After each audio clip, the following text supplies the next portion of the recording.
EC2 인스턴스 시작하기 완벽 가이드를 시작하겠습니다. AWS EC2로 클라우드 서버를 처음부터 끝까지 배워보겠습니다.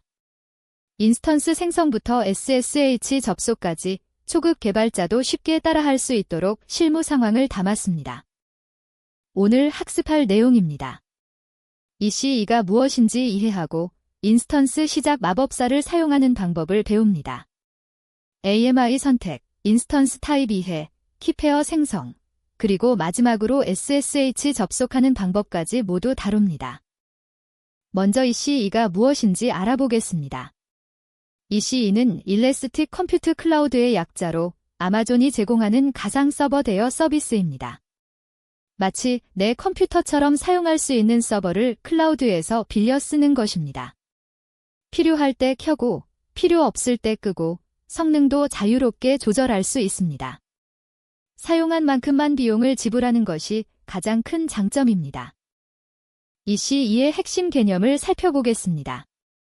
리전은 서버가 위치할 지역을 의미합니다. 한국 사용자를 대상으로 한다면 서울 리전인 AP-Northeast-1을 선택하는 것이 가장 빠릅니다. 각 인스턴스는 고유한 아이디를 가지고 있어서 여러 서버를 쉽게 구분할 수 있습니다. 오토 스케일링을 설정하면 CPU 사용률에 따라 자동으로 서버를 추가하거나 제거할 수 있습니다. EC2 인스턴스의 상태를 확인하는 코드를 살펴보겠습니다. 먼저 AWS SDK를 불러오고 EC2 객체를 생성합니다. 리전 옵션으로 서울 리전을 지정합니다. 디스크라이브 인스턴시즈 메서드를 호출하면 현재 실행 중인 모든 인스턴스의 정보를 가져올 수 있습니다. 레저베이션즈와 인스턴시즈를 순회하면서 각 인스턴스의 아이디와 현재 상태를 출력합니다. 에러 처리도 포함되어 있어서 안전하게 사용할 수 있습니다. 클라우드 이전과 이후를 비교해 보겠습니다. 과거에는 회사가 직접 서버를 구매해야 했습니다. 비싼 서버 장비를 사서 서버실을 만들고 전기세를 내고 에어컨을 틀어야 했습니다. 트래픽이 늘어날 때를 대비해 미리 서버를 10배로 늘려놓으면 평소에는 9대가 놀고 있었습니다. 하지만 EC2를 사용하면 버튼 몇 번만 누르면 1분 안에 새 서버가 생깁니다. 트래픽에 따라 즉시 확장하거나 축소할 수 있고 사용한 만큼만 비용을 지불합니다. 인스턴스 시작 마법사에 대해 알아보겠습니다. 마법사는 EC2 인스턴스를 생성하는 단계별 안내 도구입니다. 마치 자동차를 구매할 때 딜러가 하나씩 질문하는 것처럼 필요한 설정을 차례대로 입력하면 됩니다. 서버 이름, 운영체제, 성능, 보안 설정 등을 단계별로 선택할 수 있습니다. 각 설정 항목마다 설명이 있고 추천값도 보여주기 때문에 초보자도 쉽게 따라할 수 있습니다. 테러포엄으로 인스턴스 생성을 자동화하는 코드입니다. 리소어스 블록으로 AWS 인스턴스를 정의합니다. 아미는 운영체제 이미지를 지정하는데 여기서는 에머잔 리넉스 2를 사용합니다. 인스턴스 타입은 서버 성능을 결정하며 T2 마이크로는 프리티어에서 무료로 사용할 수 있는 작은 인스턴스입니다. 키네임은 SSH 접속에 필요한 키페어 이름이고 태그즈로 인스턴스의 이름을 붙일 수 있습니다. 이렇게 코드로 작성하면 똑같은 서버를 몇 번이든 똑같이 만들 수 있습니다. 처음에는 마법사로 감을 익히는 것이 좋습니다. 어떤 설정 항목이 있는지, 각 옵션이 무엇을 의미하는지 하나씩 배울 수 있습니다. 익숙해지면 테러포엄이나 클라우드 포메이션 같은 인프라 코드 도구로 넘어갑니다. 설정을 코드로 작성하면 실수가 줄어들고 버전 관리도 할 수 있으며 똑같은 환경을 여러 번 재현할 수 있습니다. 이것이 실무에서 사용하는 패턴입니다. AMI 선택에 대해 알아보겠습니다.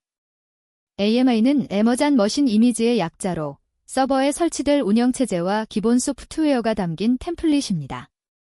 컴퓨터를 살 때 윈도우즈를 설치할지 맥 OS를 설치할지 선택하는 것과 같습니다. 한번 선택하면 그 운영체제로 서버가 시작됩니다. 에머잔 리넉스, 오본투, 윈도우즈 서버 등 다양한 AMI가 있으며 사전 설치된 소프트웨어가 포함된 AMI도 있습니다. 또한 나만의 커스텀 AMI를 만들 수도 있습니다. 최신 AMI를 검색하는 코드를 살펴보겠습니다. 오너즈를 애머전으로 설정하면 아마존이 직접 제공하는 공식 AMI만 검색합니다. 필터즈로 원하는 AMI를 좁혀서 찾을 수 있습니다. 네임 필터에 엠즌 이 아미 HBM을 지정하면 애머전 리넉스 2만 찾습니다. 아우커텍처 필터로 X86 언더라인 사인 64 아키텍처만 선택합니다. 디스크라이브 이미지즈를 호출하면 조건에 맞는 모든 AMI를 가져옵니다. 생성 날짜로 정렬해서 가장 최신 AMI를 선택하고 그 아이디를 출력합니다. AMI는 계속 업데이트되므로 최신 버전을 사용하는 것이 좋습니다. 프로젝트 특성에 맞는 AMI를 선택하는 것이 중요합니다. 노드, JS나 파이썬으로 웹 서비스를 개발한다면 애머전 리넉스 2가 가장 무난합니다. AWS 서비스와 잘 통합되어 있고 연 패키지 관리자가 간단하며 프리티어에서도 무료로 사용할 수 있습니다. 우분투에 익숙하다면 오본투 서버를 선택할 수 있습니다. 애프트 패키지 관리자를 쓸 수 있고 커뮤니티가 커서 문제 해결이 쉽습니다. 단넷 애플리케이션을 실행한다면 윈도우즈 서버가 필요하지만 라이선스 비용이 추가로 발생합니다. 인스턴스 타입에 대해 알아보겠습니다. 인스턴스 타입은 서버의 성능 스펙을 나타냅니다.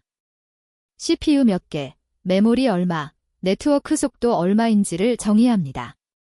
노트북을 살 때 i5를 살지 i7을 살지, 램 8GB를 살지 16GB를 살지 선택하는 것과 같습니다.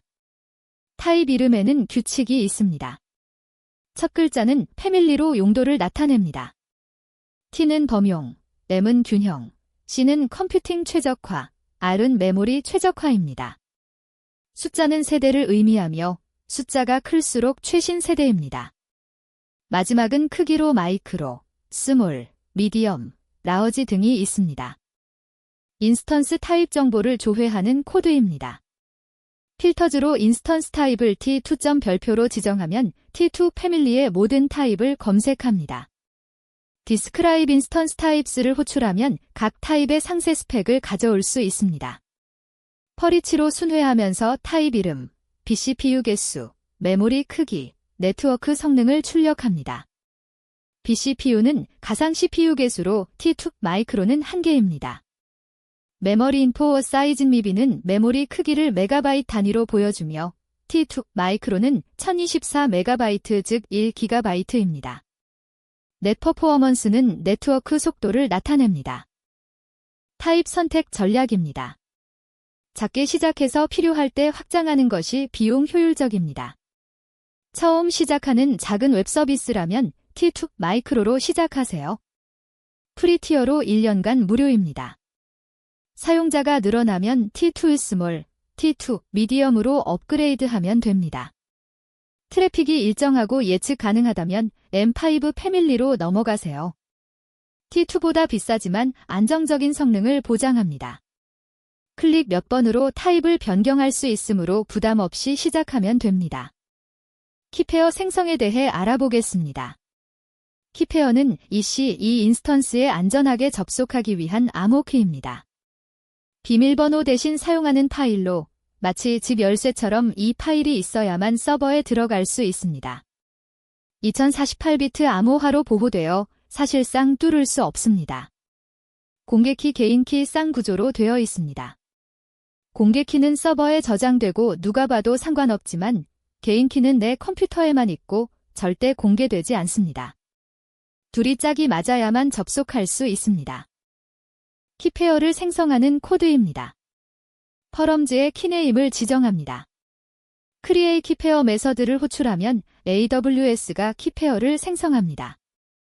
공개키는 AWS가 보관하고 개인키는 키머티리얼 속성으로 반환됩니다.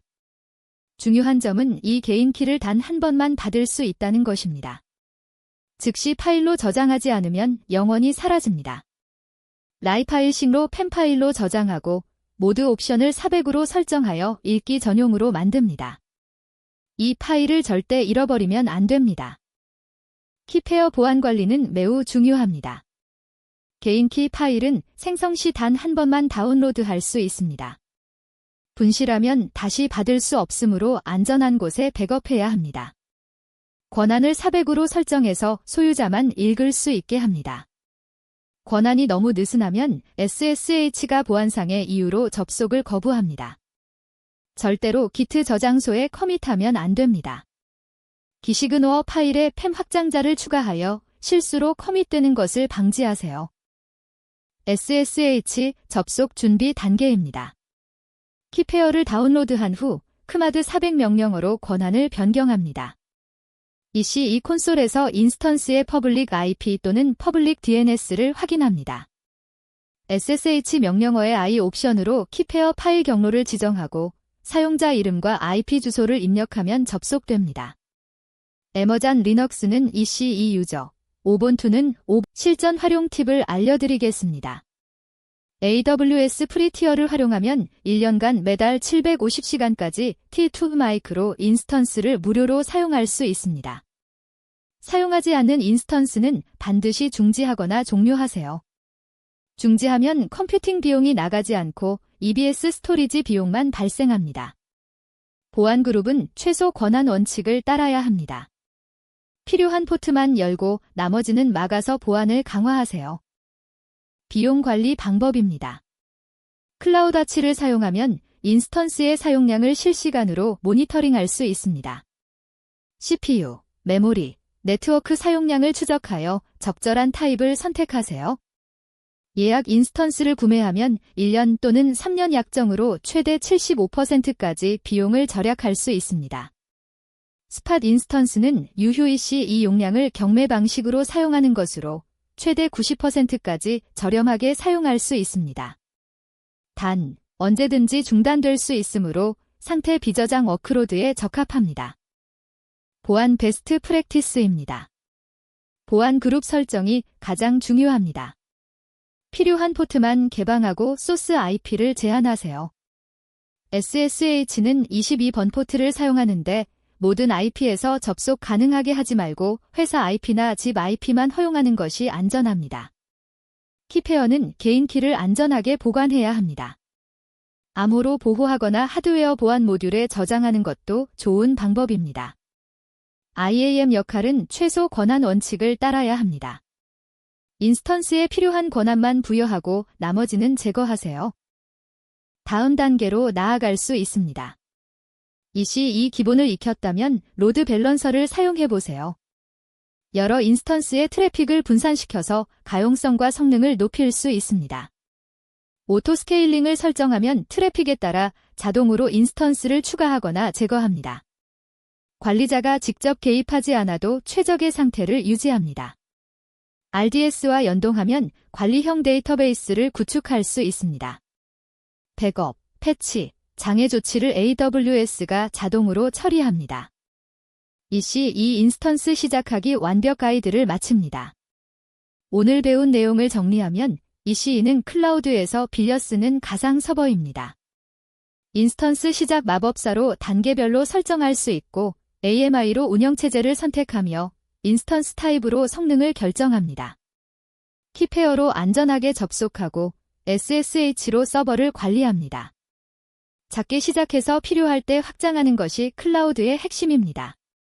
지금 바로 프리티어로 시작해보세요. 감사합니다.